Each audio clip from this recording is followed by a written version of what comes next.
I'm Moshe, the Electric Israelis here. Thank you for joining. If you're new, please subscribe and help me change the world one electric car at a time. Thank you to all my supporters. And, you know, we are at the end of January, closer, second part, and February is coming up, obviously. Dead of winter, really, really cold.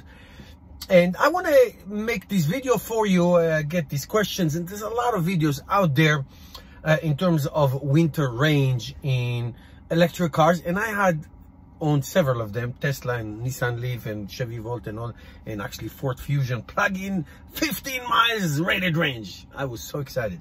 Anyway, so look, cars, gasoline or electric, lose range in the winter, whether it's total range of the battery, whatever it shows you versus what you got, or miles per gallon if this is a gasoline car. So this is what happens.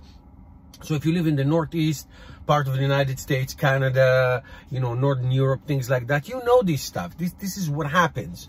Now, when it comes to electric cars, and especially Tesla, and Arizona and Tesla, because they have the biggest range, their cars have the biggest range of all. There are Teslas and there are Teslas. They are not all created equal, okay? So the Model 3, 2021 Model 3 and the Model Y are exponentially better in terms of real-world range because of their, obviously, battery technology, all the lessons learned and all that, but because of their heat pump. My old Nissan Leaf, which used to have a heat pump, used to be really, really good in the winter, didn't lose as much range. So if you're buying an electric car, Tesla or non-Tesla, doesn't matter, I would, if you live in a cold place, make sure that you buy a car that has heat pump. The Nissans have heat pump. The newer Tesla Y and 3 have heat pumps. There are a lot of cars that have, electric cars that have this heat pump. And that gives you tremendous amount of efficiency versus a car, electric car that has a resistive heating system. Basically use the battery. It's like plugging a space heater into the outlet in your house. Well, it just sucks electricity, and that's what it does. Where the heat pump has a circumventing mechanism that does not necessarily use the battery directly, and therefore the efficiency is much better. Now, speaking of Tesla cars, the newer they are, the better they are. There's no question about it.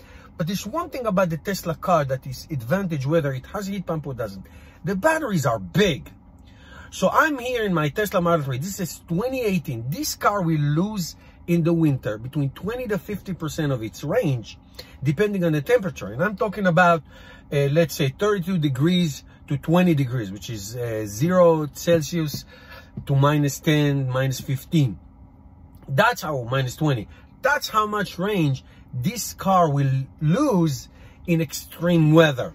Now, that's the bad news. Here's the good news, what you can do. First of all, and Tesla did it in the last software upgrade, which is so freaking awesome that Tesla does it.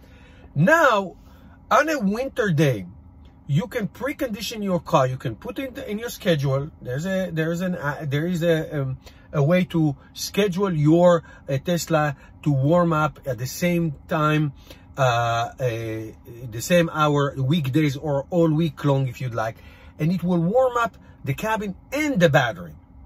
Even through your app, you can do that if you forgot, if you don't have consistent hour time that you leave your house.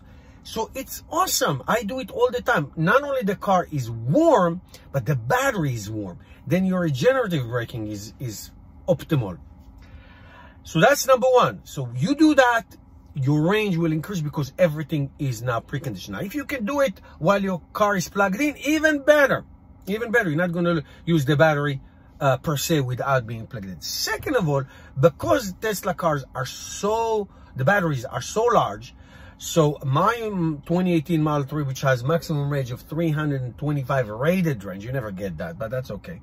Even if you lose 30% or 40%, you still have a substantial amount of real-world miles to get you to your destination, to your supercharging and all that.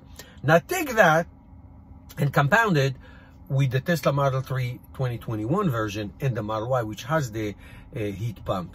And if you do everything I just said to you, you know, preheat, precondition the car, plugged in and all that stuff, you will still lose. I would say now is between 10 and 25% maximum. 20% depends. And that is losing range while driving without any restrictions, you know, regular speeds and all that. So I make these videos frequent to give you obviously the tips so you can enjoy your electric car without any compromises. So if you're not buying a Tesla car, even with the heat pump or with that, which has a big battery, if you buy a non-Tesla car, make sure you buy a car that, if you live in a cold state, if you live in Florida, then you can buy whatever you want. Make sure you have the heat pump in your car. The Japanese manufacturers, they do have the heat pump, which is really a wonderful, wonderful thing to have.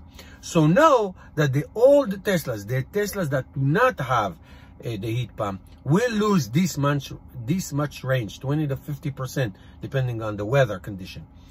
And the newer Teslas with the heat pump will lose, I would say 10, 15, 20%. If it's really cold, a little bit more than that. The worst I did was 23%, meaning for every 100 miles, I got 80, sometimes 78 miles in real world range. That's the point I'm trying to tell you. So hopefully this helpful. That's what I'm trying to do in this channel, to help you out in real world experiences. That's all I do, real world experiences. Thank you guys for watching. See you tomorrow.